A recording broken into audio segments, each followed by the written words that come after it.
Thank you, marketing. Okay, I guess we're live. We are. Good to see everybody. It's a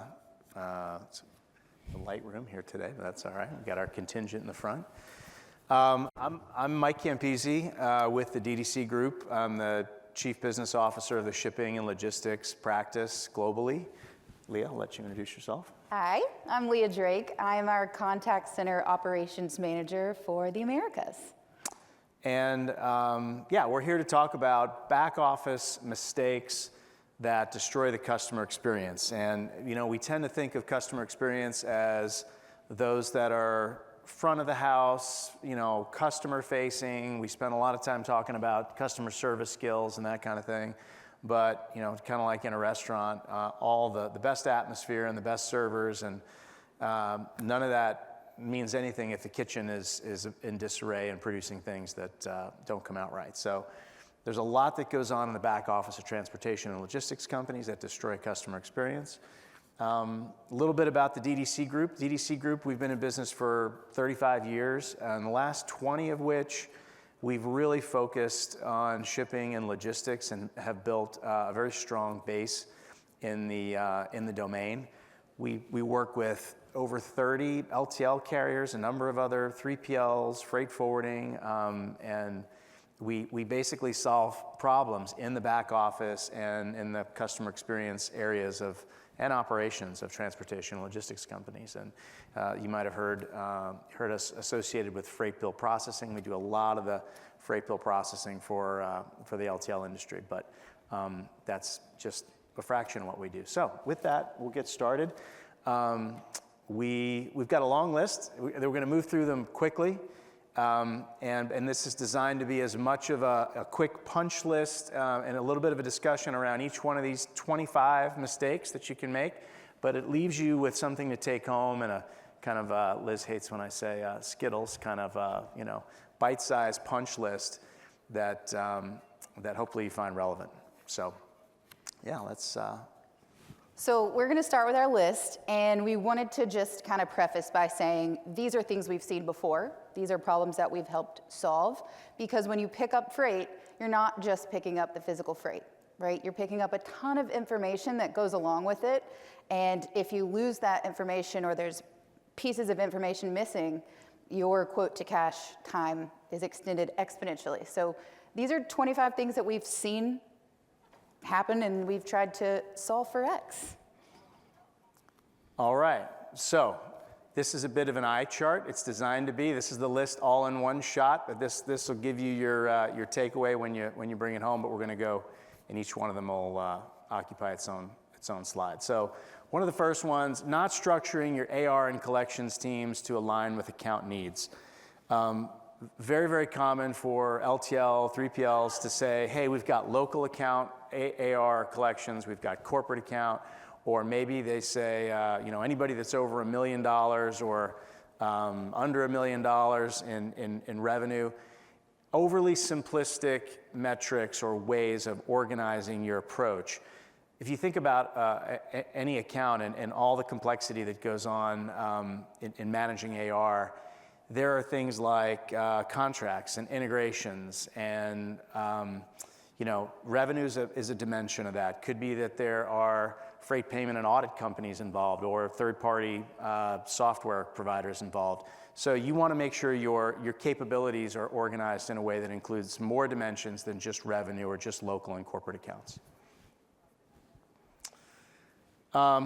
Everybody makes a mistake. A lot of companies make mistakes about surprising customers on an invoice when they don't have to. Customers don't like surprises, especially when surprises are an additional charge, maybe for something they didn't ask for or they didn't expect. So if you can avoid, if there's anywhere in your back office operation you can find a way to avoid that surprise, maybe by before the invoice goes out, some sort of pre-audit and notification, perhaps gaining acceptance from that client for a particular charge that was added before the invoice goes out, you'll be able to include that in the invoice, and you'll have a much higher chance of getting it collected. And customer experience obviously is impacted greatly if you do that. All right, allowing your most valuable problem solvers to be consumed with mundane tasks.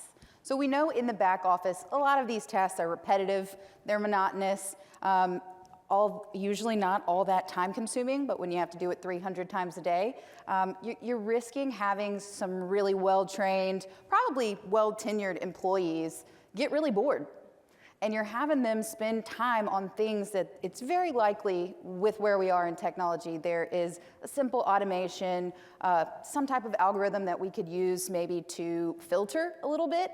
But a lot of times we're seeing people just throw bodies at the problem, and you have more and more of your staff tied up doing things that aren't really gonna bring you a lot of value and aren't driving revenue, but it's taking up a ton of time. Yeah, inbox drowning, we see it all the time, and there's just so many better ways to deal with that than to consume high quality folks doing that kind of work. So when you make changes in the back office, and whether it's some kind of structural change, some new system, some new idea, like I mentioned earlier about the realignment of AR in terms of how you look at your accounts and how you segment them. A lot of that takes real hard structural work. You have to I refer to it as kind of break up the concrete. And a lot of people really only have the stomach for a coat of paint on something. They just really don't want to go through it because it's hard, and they might have to fight their way through other parties who have opinions in different departments about those changes, right? So it's worth it. If you believe in it, just be prepared to have the stomach for the hard work and do the hard structural work, and I think you get a much better result.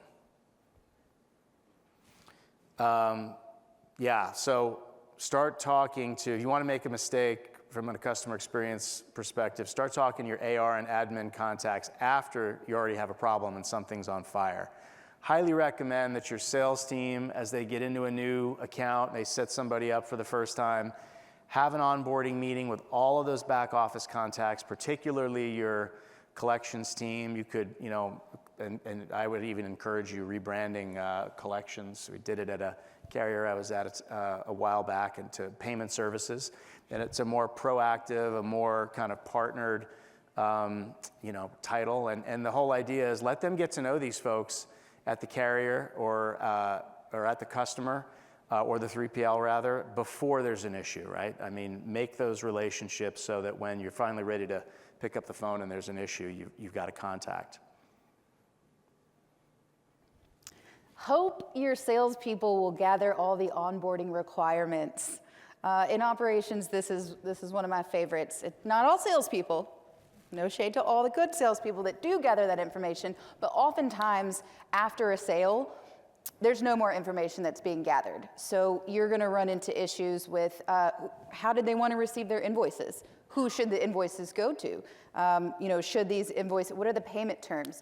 There's a lot of information that is oftentimes left out until you're already upside down and behind, and turns out this customer's payment terms are net 90, and you weren't aware of that, and now here you are 40 days out and you still haven't gotten the invoice to the correct person. So I think onboarding is something that we have seen consistently, that it is just never quite tied up in a bow as nice as it could be to prevent some of these problems down the road. And it's often owned. A lot of organizations will try to, who should own this? And the reality is it's a bit of a collaboration. And it takes systems and discipline and handoffs to be able to do it really effectively. But it's probably one of the most important thing, if not the most important thing you do at the start of that account relationship. Building pricing programs that are designed to fail. For the pricing folks that are in the room, an example might be, just think about, we're still stuck with it's improved, but right, we've got the NMFC and we've got classifications, and those classifications can shift based on density, and that density can be tweaked just by product sliding just slightly off a pallet, especially with a lot of the new dimensioning equipment, or that was even happening before. So all of a sudden, maybe you've got an FAK program and your density shifts downward or just a little bit, and now you're outside the boundaries of your FAK, and your rate doubles. If we could have figured that out, that we were that close, just a little bit of product shift on a pallet, then maybe the FAK range would have been different. Or maybe it's something to do with overlength, or basically it's asking all the right questions. Could be trade show freight or exhibit freight, and the customer really said, oh, we don't do a lot of that. But come to think of it, they do 2 a month, and that's quite a bit. And every other one they do ends up with a lot of disputes and rating and billing issues. So really making sure you understand the requirements of that customer's freight and their whole program, and wrapping a pricing program around it that isn't fragile, right? It doesn't break at the edges as easy.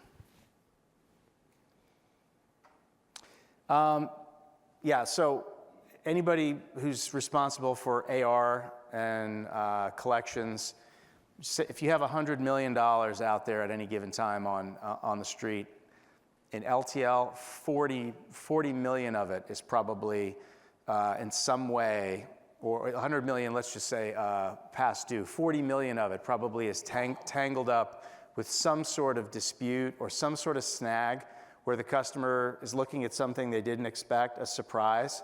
And if you think about the approach to collections and AR management, if the customer agrees they owe the money, but they're just having a cash flow issue or something like that, and you just need to confirm a promise to pay and move on, it's a pretty clean, simple financial conversation. But if the customer says, hey, you say I owe you $15,000, I think I owe you 10, and here's 15 reasons why, that requires a much higher level of capability and somebody to come to the table and work through that science project, as an old friend of mine used to say way back when. And those are hard. And that skill set is not the same, just a straight up collections conversation versus resolution. So to be able to do that, you've got to be able to segment those. And then once you can see with clarity what's clean and collectible, and then what's tangled, it makes a huge difference. Yeah, I like to think of the difference in, hey, can you send me all my open invoices? And I've attached all the invoices in red line, the issues I have, the disputes that I'd like to open. I mean, those are two different conversations. And so a lot of times we see those being dumped into one bucket. And it's definitely better if you take a bit of a different approach depending on the type of outstanding funds you have. All right, use administrative metrics and KPIs that don't drive the right behavior. So you can really look at this from any standpoint, any part of the business. In customer service specifically, you are going to encourage your agents to show the behavior that you encourage them to based on the KPIs you give them. So if you are encouraging them to take 100 calls or cases or emails, however that works, and you're maybe not driving first call resolution, but they know they have to take 100 that day, they might blow through those 100 issues, and your customer may never get his problem resolved, but they check that box, right? I got through 100 emails today. So we want to make sure that when we're setting ourselves up for success, the metrics that we push, we want to make sure that those aren't more important than the actual customer on the other end.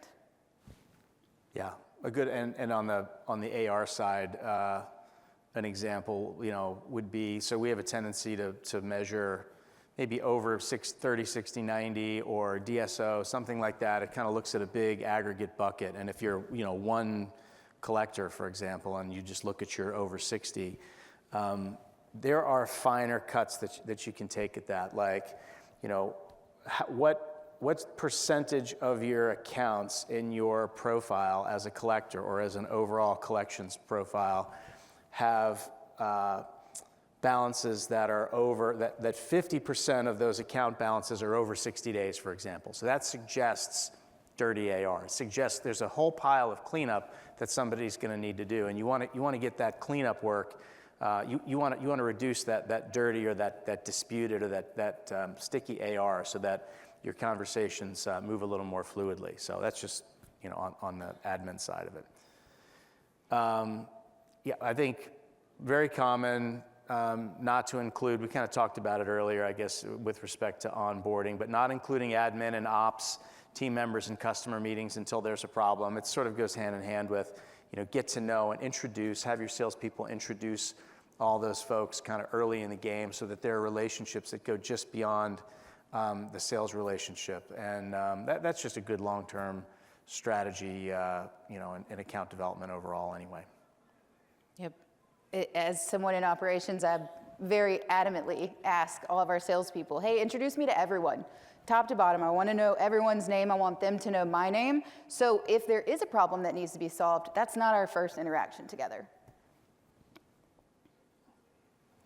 A focus on the decision maker and ignore stakeholders that influence decisions. So this is applicable to the sales leaders in the room too, where, I always used to talk about it. There's this sort of mythological creature called the decision maker, like one person who's out there that's gonna, and maybe there is one person who ultimately, can sign a contract or say yes. There's certainly a lot of people who can say no, but the reality is, companies buy through a collective process often, and there's people that have influence. But even once they're on board and you're servicing them and things are, seem to be going well, you might have somebody who is the primary focus of that relationship that you're really focused on pleasing and making sure that they're happy. But meanwhile, you've got a bunch of people over here who are unhappy because something is not fluid or working well in their area of the business. So really making sure that you're not overly focused on that, that primary contact. Allow the poor processes or structures of other departments to negatively impact your area. So oftentimes we see that every department is set up for their department to be successful. I think this is the perfect example. In the supply chain, you're dependent on upstream and downstream, and they're dependent on you.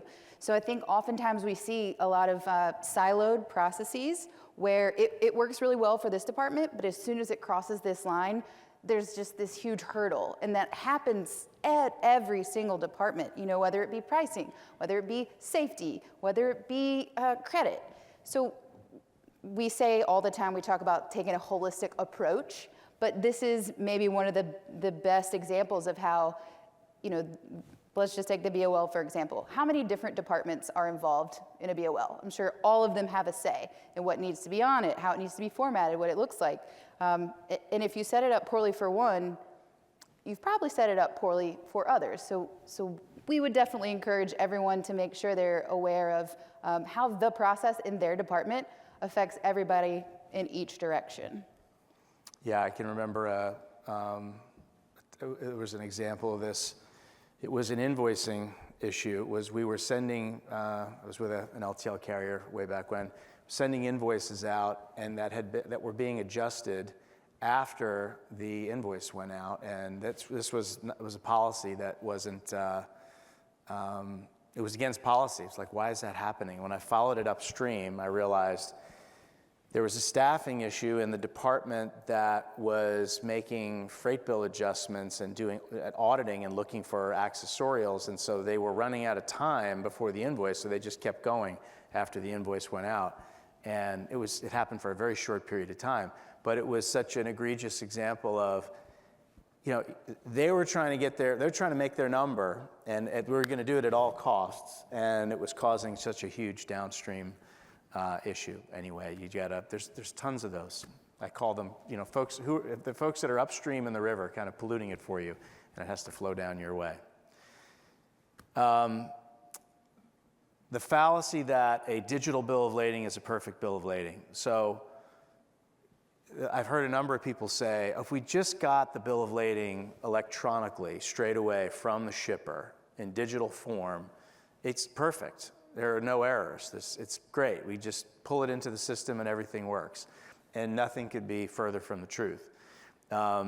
Anybody who's worked in and around the bill of lading process knows that that record, whether it's off of a piece of paper or it's digitally, is often not configured to be in the most, I'll call it, nutritious condition for the carriers that need to consume it, in all of the ways that carrier needs to consume it. You've got the safety department that cares about hazmat. You've got operations that cares about, obviously origin, destination, special instructions, all that. You've got pricing that cares about the description and the, piece count and weight. You've got, invoicing, who's the right account match.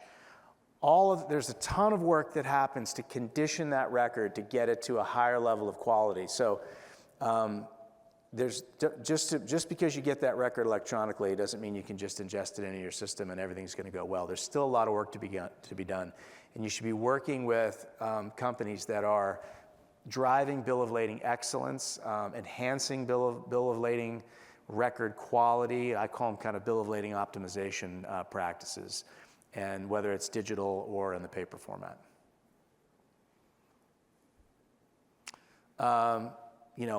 There's a company out there, Ritz-Carlton Hotels, right? And there's a famous story of Ritz-Carlton Hotels when somebody checks in, they go in, they've got to do a day's work, and this guest moves the desk over in front of the window. And the housekeeping staff notices this, and Ritz-Carlton was doing CRM and capturing customer behavior long before anybody was thinking about it. And then when this guest shows up in different Ritz-Carltons around the country, the desk is by the window. So they captured that preference. What are all the ways that we can learn from our customers? We can ask them a million questions, and we need to do that. But they also begin to tell us what they prefer and how to treat them because of, as the relationship goes on. How can we learn from all those interactions, capture them, and then tweak, twist, or kind of adjust our approach to those clients so that we've learned and we've tailored our approach to each client and apply those fixes systemically. Yeah, we'll talk a little bit more in a couple of later bullet points, but people are going to solve problems for you, but at the end of the day, when they get to the root of that problem, you got to make a change, or a month from then, you're going to have another person trying to solve the same exact problem. Automate everything and plan only for the happy path. So this is kind of similar to taking an EBOL as just the word of truth. Something that I always recommend, if you're setting up a customer, a vendor, anything, I always say, how can I break it? How can my team show me the good, the bad, and the ugly? What happens if? I don't think that we oftentimes do a lot of that. We want to look to best case scenario, but that isn't always the case. We know that APIs break, portals go down. We need to understand what the plan B is, and we need to try to make sure every customer experience, no matter where they have it, is a consistent one. So if they're expecting the normal automation and it doesn't work, what do they do now? Do they know what to do next, or do they panic and call their salesperson 5 times? Because you're going to want to make sure there is a path to resolution if something goes wrong. Rely on email for important workflow management. This is kind of where I live, and this is one of my favorite examples. Every carrier has a no freight fee, vehicle supplied, not utilized. Everyone calls it something different. If you're relying on just emails and your turnaround times are, a day to 2 days, if someone's canceling a pickup, if they're trying to submit a reconsignment, if that email isn't getting moved to the front of the line, you likely have already sent a driver and he's standing there and there's no freight. And whether you decide to charge your customer or not for that, based on the fact that they emailed you, you just didn't get it yet, you've got a lot of efficiencies there with your driver and fuel and routing that you could have cut out if you had a little bit more of a process in place to try to not just get all your important information from an inbox that the reps are currently drowning in. Don't ask all the right questions. I think we're plagued with that in this industry. It starts with the rate quote. I feel like there's so many questions we could ask in probably a simpler way than we do, and get the customer to go, oh yeah, I think I do need that service, or I do.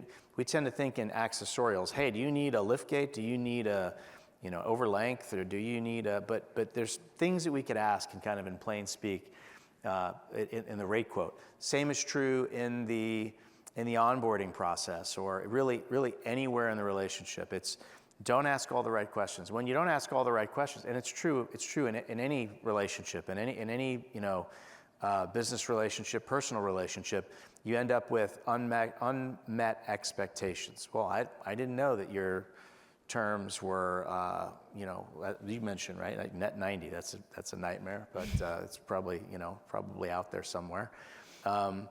But yeah, we didn't ask that question, and there's these assumptions, and you don't learn that until you're down the road and into the relationship. So I think, what are the unasked questions, and those often lead to a horrible customer experience. Yep, and I don't think there's anything wrong with creating a template for yourself. I highly encourage, a questionnaire. You don't have to verbatim mic and go through it but you should use it as a guide to make sure that the information you gather, and it could be a vendor, it could be a customer. All of those things are going to apply to make sure that, you don't slow things down. If you're missing that one thing, and when you have legal's attention, it might be another week and a half before you get their attention again and you need their signature on something. And you may be asking the questions, but not capturing them. Maybe there are all these sales conversations that are happening, and all this is, and there's just not a mechanism, or it's not in the sales practice to do it at that early stage. Or, like I mentioned in the Ritz-Carlton example, you're watching behavior, so you're getting the answers to the questions, but you're not documenting it and putting it, making it record. And so there's other ways to capture those answers. The belief that there's only a centralized or decentralized model of customer support, I think our industry they look at this in a very binary way. Well, I really want local focus, customer service, and I really believe in being closer to my customers, and we've lost that, and so I want to go back to the customer. Or, geez, that seems expensive and hard to train, and it's a bit unruly. We need to centralize this, and that's going to be easier from a training and culture perspective. And the reality is, with technology today, it's a combination of all of that. We probably don't need to say, you can't ever talk to the terminal, because sometimes you just need somebody to get out there and put eyeballs and perhaps hands on a piece of freight for one reason or another.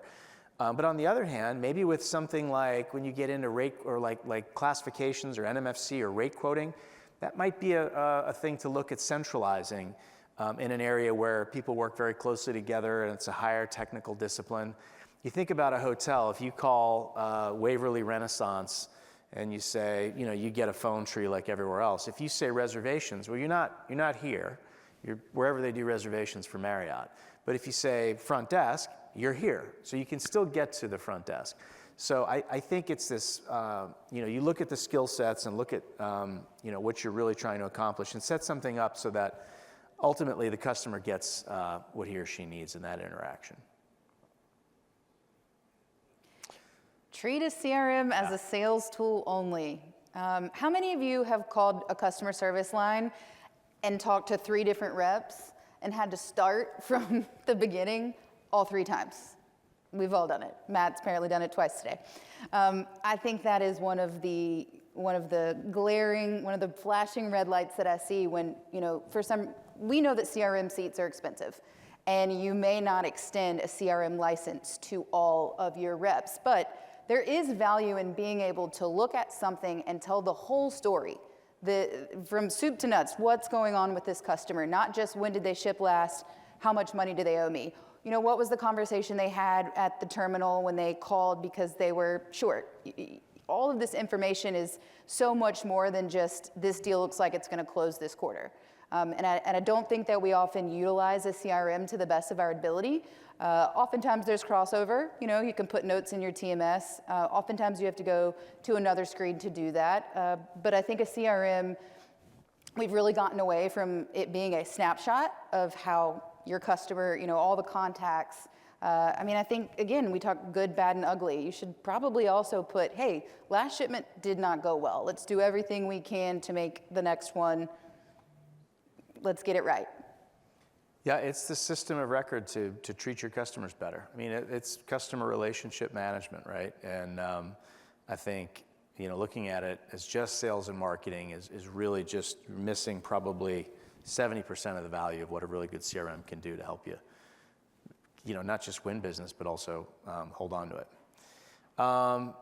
This is a mistake I think a lot make, is that you don't track account level issues or projects required to resolve systemic issues that impact the customer. So I think of issues when a carrier or 3PL gets a phone call from a shipper, it's either I call pro level or shipment level issue, or it's an account level issue. Now, it could be that multiple shipment or pro level issues are indicative of an account level issue. But our service teams are generally set up to deal with pro-level issues like tracking, tracing, I've got a claim, I need a rate quote. It's that one shipment. But as we learn that we have hey, I've got a problem, I've got an account level issue, that spins up either, it could be something we can resolve quickly, maybe like an account level issue might be, hey, we need a drop trailer scenario here, let's just get that in place and we can make a quick operational decision. But it also could be that we need an integration that we don't have currently, or we need some new fix to our system that we've needed for a long time as a carrier, but this customer, it's really becoming a problem. That project and that case resolution at that account level needs to be tracked in a way that it becomes part of that customer record. And it's just the same way we would open a case on a particular shipment, we open a case on a particular project or account level issue. And to be assigned to someone who owns it and completes it, that's really important too. Can't just rattle around and without clear ownership in the business. Well, I thought IT was supposed to fix that new EDI mapping. It's like, well, where is it? I didn't even know it was, that this one client was waiting for it. Well, how many other clients are waiting for it? Oh, there's 57 of them. But we don't have it as an open project on the CRM, so nobody even knows how many dependencies there are on that one systemic fix. So really important. Yeah, there's a couple of sales leaders in here, and when you quiz a salesperson, I mentioned it earlier on, how much time do you spend, if you're really being honest in LTL as an example, and you said to your sales team, any one of your sales folks out there in the field, how much time do you spend on the resolution of issues? If they were being honest, what would they say? Pat Martin, what would they say? 50%. Yeah, it's probably somewhere between 40 and 60%. And no sales leader wants to hear that. So what do? We kind of go, well, just hand it off to somebody else. And then that salesperson looks around and goes, okay, where? Who is that? There's maybe one customer service person in the terminal who's the best and everybody's like just crushing that person with stuff. Or maybe there's a whole bunch of new people because they've had turnover. But that the salesperson is the one who's most motivated to hang on to the business and resolve the issues, so they will grab it. So you can't just push your salespeople to shed being that person to the resolution responsibility unless you set up other structures. You give them a legitimate place to go where somebody's going to care as much as they do about holding on to and resolving those issues. And also having the degree of complexity in problem solving to be able to work through those issues. That's another thing. A 10, 15-year LTL salesperson, 3PL salesperson knows how to deal with all this stuff. So you're going to have to find people, in the business who have that same depth of capability. Bill of lading, we talked about the importance of the bill of lading. It's there's the rate quote, but once the shipment shows up, there's that bill of lading, and then everything downstream of that cares about the quality of that bill of lading. As pricing folks in 3PL, LTL, we ask for lots of data to be able to effectively price and make sure we know we're going to make money on the freight. Do we do the same level of analysis on their bills of lading? Do we ask them for a batch of 50, 100, 500 bills of lading and really go through and really mark them up and kind of hand them back almost like homework assignments and say, this isn't going to work. Can we work on it? First of all, as an industry, I think if every carrier did that, if every 3PL did that, we would really elevate the collective shipper bill of lading quality across the board. I really believe it, but it would kind of take everybody to do it. So it's on the front end of the relationship, you can do it before you take the business on, but then there's nothing, if you have a 10-year customer, hey, we're going to just start auditing their bills of lading. You don't even have to ask them. You've got their bills at that point. And, take the opportunity to come back to them and say, here's what we found. And this is good to do externally and internally with your team. So that, you're putting the BOLs that they're going to be assisting on in front of them before it's time for them to help a customer. We always try to incorporate example BOLs in the agent training so that it is not the first time that they're seeing what they're looking at. Yeah, and at DDC, we touch more LTL bills of lading, I think, than any other entity in the universe. So we're very familiar with all the different varieties of that bill of lading document, both digitally and the paper. Right. Take a transactional approach to 3PL or carrier relationships. I could talk about this for a lot longer than the 8 minutes that we have left, but I think that the relationship that these two entities have traditionally had is changing, and it has to. Oftentimes, as a carrier, a 3PL is one of your largest customers, maybe top 5, and typically there's just especially when it comes to the customer service or the collection side of things, when you get that far into the relationship, there's some angst. There is some just do it and get it over with, and that's just the way it is, because it is the way it is. I think that is a shame that we've just kind of let that be status quo forever.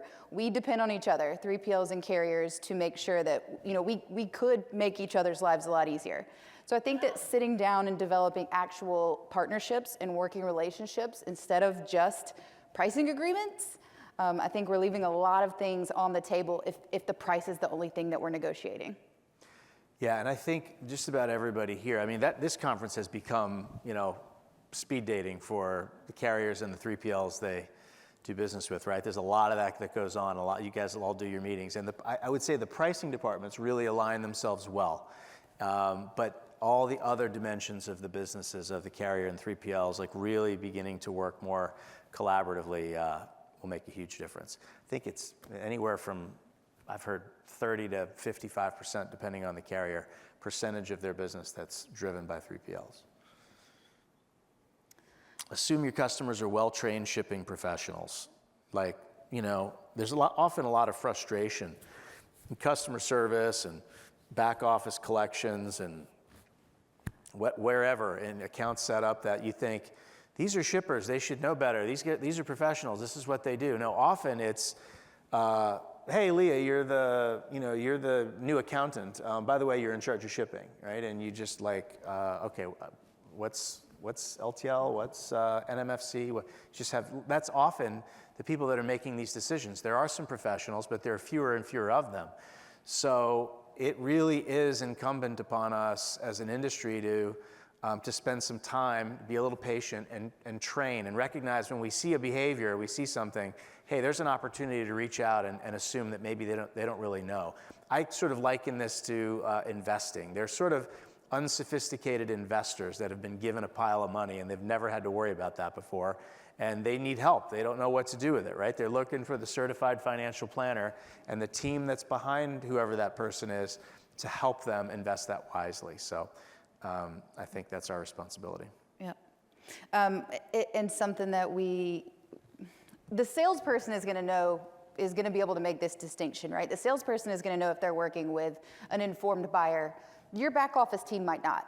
So, either do really good training or set up an approach that will work for an informed or an uninformed shipper.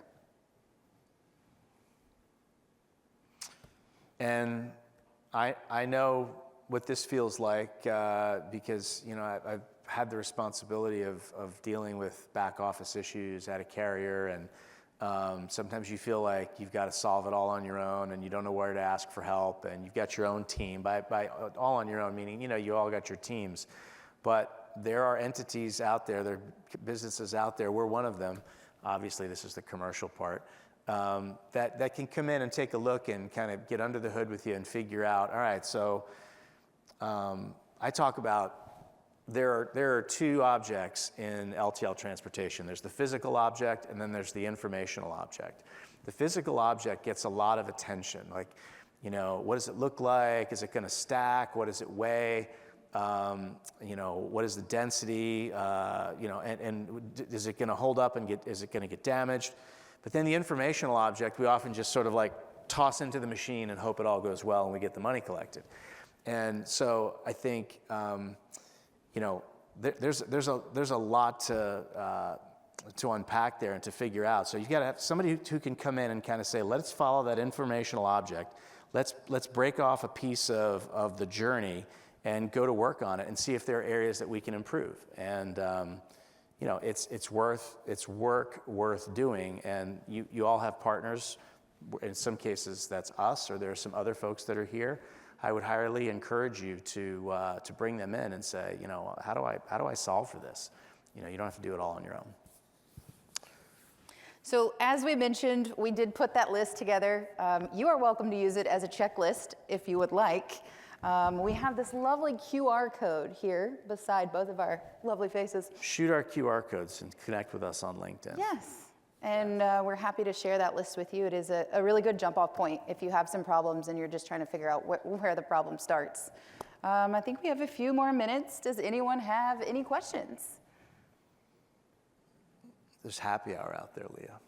Oh, that makes sense. That's the thing. We're the only thing between them and happy hour. There's one, Rocco. There you go. Yeah. Oh, wow. Thank you. So, question. How do you handle staff turnover in this really difficult industry? I think, you know, that's something that we really like to learn about. I'm going to leave that to my operational expert. Well, I think a lot of it comes down to making sure that you have a good training plan and that you have resources, and you're not sort of going by the seat of your pants. You can't have all the knowledge for a process or a tool in someone's brain. It's got to be on paper. It's got to be documented.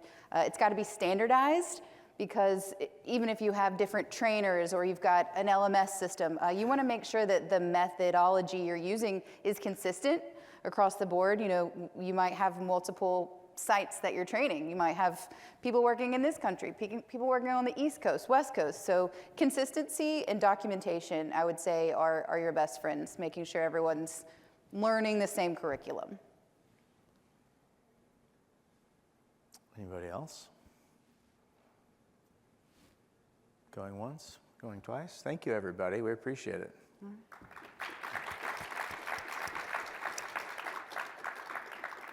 And now you guys may go to happy hour.